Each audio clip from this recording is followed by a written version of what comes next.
സംഗീതം ജീവിതവൃതമാക്കിയ രാധ എന്ന മുത്തശ്ശിയെ ഇനി പരിചയപ്പെടാം. കോഴിക്കോട് തൊണ്ടേട്ട വീട്ടിൽ വിശ്രമ ജീവിതം നയിക്കുമ്പോഴും സ്വരങ്ങളും സംഗീത സദസ്സുകളും മാത്രമാണ് ഈ മുത്തശ്ശിയുടെ ഹൃദയം നിറയെ.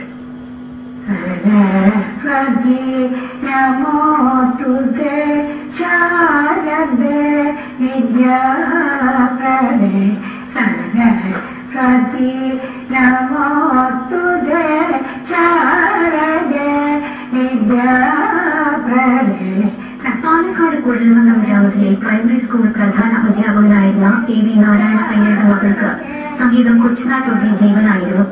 ശിവാനന്ദൻ പിള്ളയും KP രാമസ്വാമി ഭാഗവതരുമായിരുന്നു ആദ്യ ഗുരുക്കന്മാർ. പെട്ടെന്ന് പാട്ട് പഠിച്ചെടുക്കാനുള്ള കഴിവുള്ളതിനാൽ സംഗീത പഠന കോഴ്സുകളിലെല്ലാം ഇവർ വിജയം കണ്ടു. കീർത്തനങ്ങളും ഗീതങ്ങളും ലളിതഗാനങ്ങളും ഒക്കെ രാധമുത്തശ്ശി ഹൃദയസ്ഥമാക്കി. രാജ്യം ആദ്യ സ്വാതന്ത്ര്യ ദിനം ആഘോഷിക്കുന്ന വേളയിൽ പാവാടിയും ബ്ലൗസുമിട്ട് സഹോദരിയുമൊത്ത് ആലപ്പുറത്തിരുന്ന പാട്ടുപാടിയത് ഇന്നലെ എന്ന പോലെ ഈ മുത്തശ്ശിക്ക് ഓർമ്മയുണ്ട്. വർഷക്കാലല്ലേ നമ്മുടെ ഇൻഡിപെൻഡൻസ് ഡേ ഉണ്ടായത്.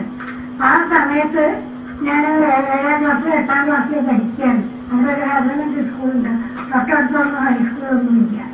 അപ്പൊ ഈ കുഴൽമന്നം എന്ന് പറയുന്നത് ഇൻ ബിറ്റ്വീൻ പാലക്കാടിന്റെ ആലത്തൂർ കുഴൽമന്നം വഴി ഒരു ദിവസത്തിൽ 3 ട്രിപ്പോ 4 ട്രിപ്പോ ബസ് ഉണ്ടാവുള്ളൂ. ആ കുഴൽമന്നത്തെ ജംഗ്ഷനായിട്ടുള്ള സ്ഥലം അവിടെ വലിയ ചന്ത, കാലിച്ചന്തയും പച്ചക്കറിച്ചന്തയൊക്കെ ഉള്ളതാണ്. ആ സ്ഥലത്ത് വരെ ഈ ചെതലി എന്ന് പറഞ്ഞിട്ട് ആലത്തൂർ റൂട്ടിലുള്ള ആ സ്ഥലത്ത് നിന്ന് ആനപ്പുറത്ത് ഞാനും എന്റെ അടുത്തിയും ഞങ്ങൾ രണ്ടാളെ ആനപ്പുറത്ത് കയറ്റി ഇരുത്തിയിട്ട് അന്നത്തെ DK പട്ടമാരുടെ രാഷ്ട്രീയമായിട്ട് നമ്മുടെ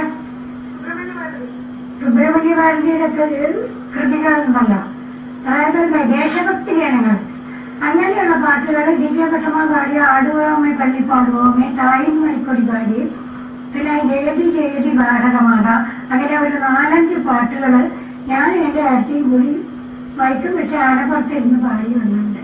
ഈ പറയുന്ന കുഴൽമന്നം സെൻട്രൽ പ്ലേസിൽ വരെ.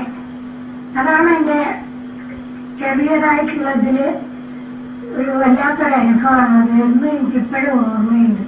കോഴിക്കോട് ആകാശവാണിയിൽ പാടാൻ അവസരം ലഭിച്ചതാണ് സംഗീത ജീവിതത്തിൽ വഴിത്തിരിവായത്.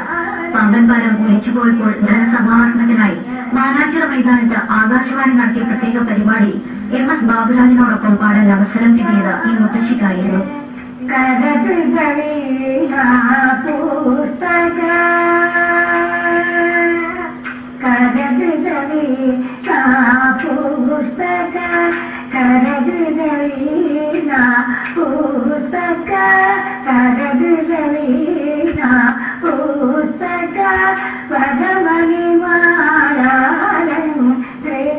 സംഗീത ലോകത്തെ കുലപതിമാർ പലരും ഈ മുത്തശ്ശിയുടെ കഴിവ് കണ്ടറിഞ്ഞ് പ്രശംസിച്ചിട്ടുണ്ട്.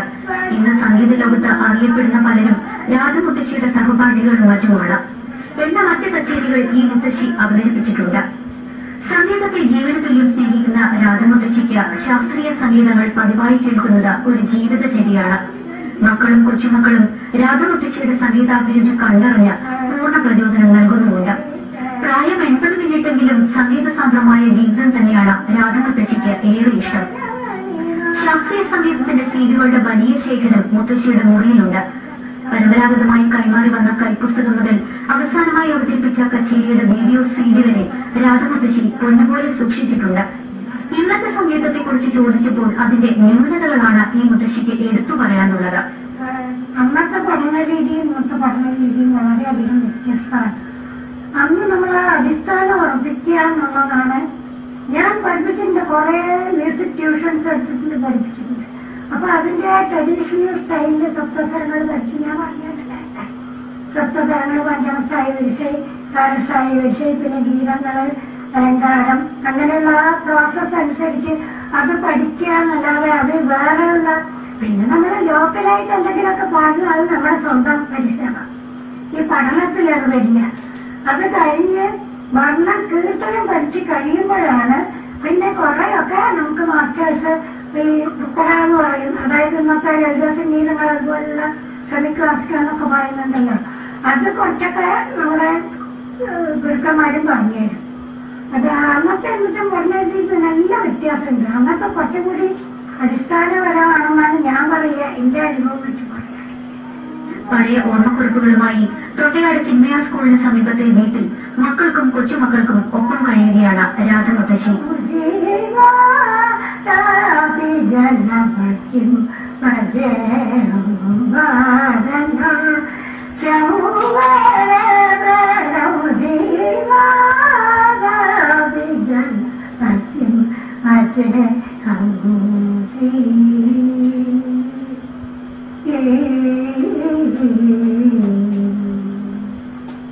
രാധമുത്തശ്ശിയുടെ ജീവൻ തന്നെ സംഗീതമാണ്. സംഗീതത്തിന്റെ ലോകത്ത് ഇനിയും ഏറെക്കാലം ജീവിക്കാൻ ഈ മുത്തശ്ശിക്ക് കഴിയട്ടെ എന്ന് കാഴ്ചക്കപ്പുറം ആശംസിക്കുന്നു.